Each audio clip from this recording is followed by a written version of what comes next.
तो चलिए आज की वीडियो में देखेंगे 10 क्लास का मैथ 3.1 नया एनसीईआरटी 2023-24 के हिसाब से पढ़ा रहे हैं। पुराना बुक में 3.2 देखिएगा, ठीक है।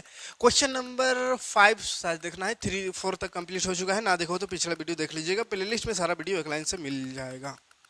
5वां नंबर क्वेश्चन है, एक आयताकार बाग जिसकी लंबाई चौड़ाई से 4 मीटर अधिक है का अर्ध परिमाप 36 मीटर है। बाग की विमाएं ज्ञात कीजिए। विमाएं मतलब होता है लंबाई, चौड़ाई, ऊंचाई। ऊंचाई नहीं, बाग में ऊंचाई क्या रहेगा, लंबाई और चौड़ाई, ठीक है। तो लंबाई चौड़ाई का कुछ दिया हुआ है। लंबाई चौड़ाई से बोला है 4 मीटर अधिक है। ध्यान से देखिएगा, ऐसा क्वेश्चन को गौर से पढ़ना है, ध्यान से एकदम धीरे धीरे। लंबाई चौड़ाई के, यह लंबाई है, चौड़ाई से 4 मीटर अधिक है। तो चौड़ाई हमको पता रहेगा तब ना उसमें 4 मीटर अधिक करेंगे, लेकिन चौड़ाई पता नहीं है। तो पता नहीं है मैथ में, तो उसको मान लेते हैं। माना आयताकार बाग है ना, आयताकार बाग, बाग बाग बाग है ना। आयताकार बाग की चौड़ाई बराबर x मीटर मान लेते हैं, ठीक है। क्यों x मीटर माने चौड़ाई को? क्योंकि चौड़ाई से लंबाई 4 मीटर अधिक है। तो चौड़ाई पहले मान लेंगे ताकि लंबाई में 4 उस अधिक कर देंगे। किससे? इससे अधिक। ये पता रहेगा तभी तो इसमें अधिक करेंगे, ठीक है। इसलिए चौड़ाई को मानना पड़ेगा सबसे पहले। तो आयताकार बाग की लंबाई क्या हो जाएगा? लंबाई क्या हो जाएगा? तो इससे 4 अधिक है तो x + 4 मीटर हो जाएगा, ठीक है। x + 4 metre. अब क्वेश्चन में आते हैं। तो इसकी क्या बोला, अर्ध परिमाप दिया हुआ है 36 मीटर, ठीक है। तो आयताकार बाग ना लिखकर हम आयत लिख देते हैं, ठीक है, कोई दिक्कत नहीं ना। आयत का अर्ध परिमाप दिया हुआ ना, अर्ध परिमाप अर्ध परिमाप माने आधा परिमाप दिया हुआ है। आधा परिमाप इसका 36 मीटर, ठीक है, अर्ध परिमाप। अब देखो, आयताकार बाग का अर्ध परिमाप 36 है, तो हमको फॉर्मूला पता होना चाहिए कि आयत का अर्ध परिमाप होता क्या है। तो आयत का अर्ध परिमाप मान के चलो, हमको याद नहीं है तो परिमाप तो याद होगा है। परिमाप होता है 2 गुना लंबाई प्लस चौड़ाई, 2 गुना लंबाई प्लस चौड़ाई। और इसको बोला अर्ध परिमाप, आधा, तो इसको आधा कर देंगे, आधा यानी बटा 2। तो 2 से कटेगा तो l + b बराबर हो जाएगा 36। अब देखो l लंबाई है, x + 4 से लिख देंगे, x + 4 प्लस b चौड़ाई है x, तो x लिख देंगे, बराबर हो गया 36। तो x और x हो गया 2x। ये +4 है, उधर बॉर्डर पार कर देंगे क्योंकि उसके जैसा उधर है ना। नंबर एक जगह 36 में 4 घटावेंगे 32 होगा, और यहाँ पे बची है 2x। तो 2 को 16 से कट जाएगा, 2 16 यहाँ 32। तो x बराबर आ गया 16 मीटर, ठीक है, 16 मीटर x आ गया। तो x किसको माने थे? देखो, तो x चौड़ाई को माने थे, तो लिखेंगे चौड़ाई, आयताकार बाग की चौड़ाई बराबर x माने थे, तो x आ गया 16 यानी 16 मीटर। और लंबाई कितना होगा? तो लंबाई बोला चौड़ाई से 4 अधिक है, तो चौड़ाई x + 4, तो x कितना आया 16, ऐसे 4 अधिक, तो 16 और 4 कितना हो गया 20 मीटर। हो गया, काम खत्म, आंसर, ठीक है, कोई परेशानी नहीं, सिंपल क्वेश्चन है। आगे बढ़ते हैं, 6 नंबर क्वेश्चन देखते हैं। क्वेश्चन है, एक रैखिक समीकरण 2x + 3y - 8 बराबर 0। 2x + 3y - 8 = 0 दी गई है। दो चरों में एक ऐसी और रैखिक समीकरण लिखिए ताकि प्रत्येक युग्म का ज्यामितीय निरूपण जैसा कि पहला बोल रहा है प्रतिच्छेद। खतरनाक क्वेश्चन है, देखो आसान है लेकिन खतरनाक हो सकता है आपके लिए। हर आसान चीज आसान नहीं होता, खतरनाक भी होता है। प्रतिच्छेद करती रेखाएं, एक इक्वेशन दिया हुआ है, मात्र बोला है एगो और इक्वेशन बनाओ, एगो और ऐसा इक्वेशन बनाओ ताकि ये जो समीकरण रहेगा वो प्रतिच्छेदी करते हुए रेखाएं प्रतीत हो। प्रतिच्छेदी रेखा जैसा एक और समीकरण बनाओ, ऐसा समीकरण बनाओ ताकि वो प्रतिच्छेदी रेखा बने। तो प्रतिच्छेदी रेखा कब बनता है?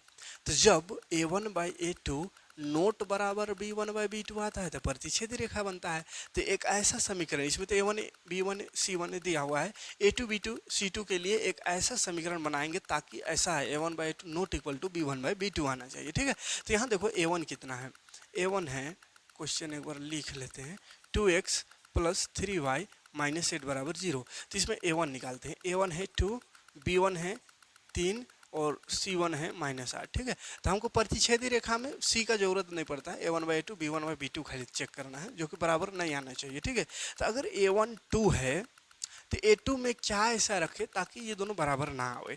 तो कुछ भी रख दो ना, खाली यहाँ पे 4 नहीं रख सकते हैं और यहाँ 6 नहीं रख सकते, क्योंकि 4 और 6 रखेंगे ना तो 2 दूनी 4 2 आ जाएगा, और ये 3 दूनी 6 यहाँ भी 2 आ जाएगा, मतलब बराबर आ जाएगा। और बराबर नहीं लाना है तो 4 और 2 को छोड़ के कुछ भी A1 और A2 की जगह A1 और A2 और B2 की जगह रख सकते हैं, यानी अगला समीकरण में, ठीक है। तो हम मान के चलते हैं A2 को रख देते हैं 3 और B2 को रख देते हैं 4। क्या फ़र्क पड़ता है, C2 को कुछ और रख दो, 5 रख दो, कुछ भी रख सकते हैं, है ना। बहुत सारा समीकरण बन सकता है।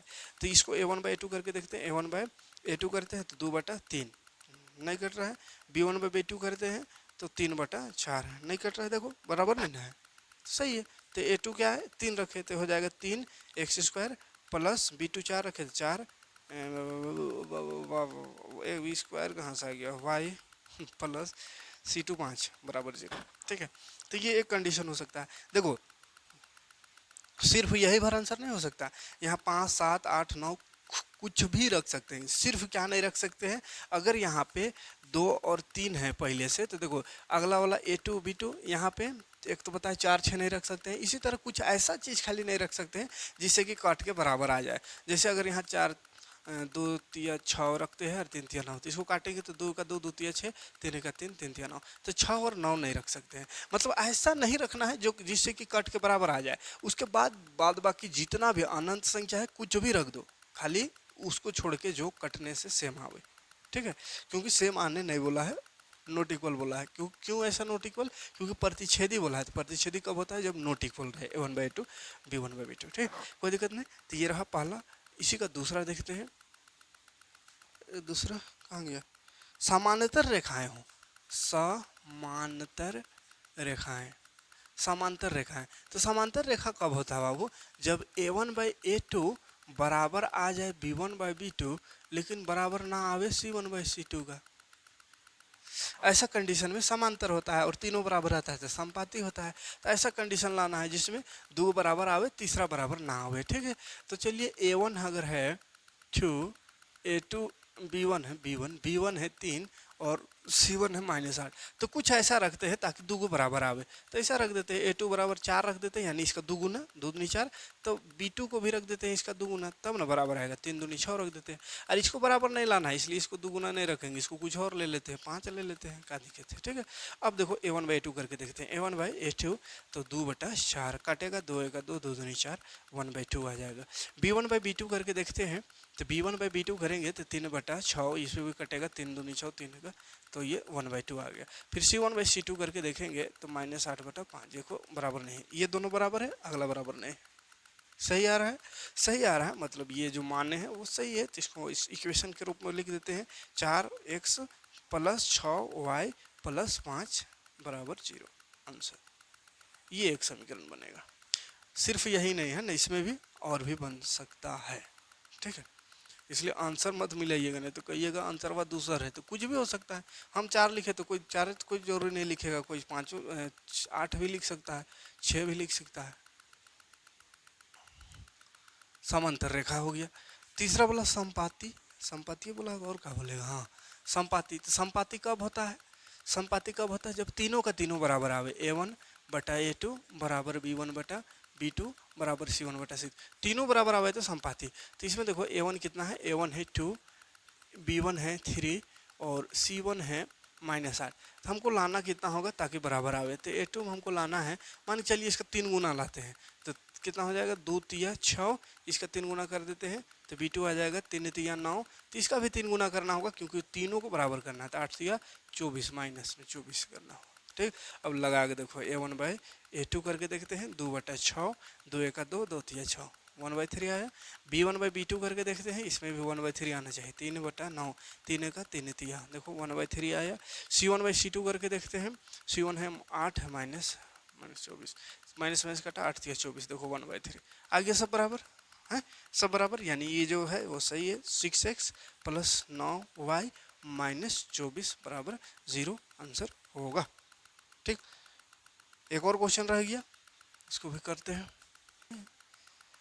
समीकरण दो को दिया हुआ है का ग्राफ खींचिए, एक्स अक्ष ग्राफ खींचना है, ठीक है, और एक्स अक्ष और इन रेखाओं से बनी त्रिभुज के शीर्ष के निर्देशांक ज्ञात कीजिए और त्रिभुजाकार पटल को छायांकित कीजिए। चल, घबराना नहीं है, सिंपल क्वेश्चन है। X minus Y plus one is equal to zero.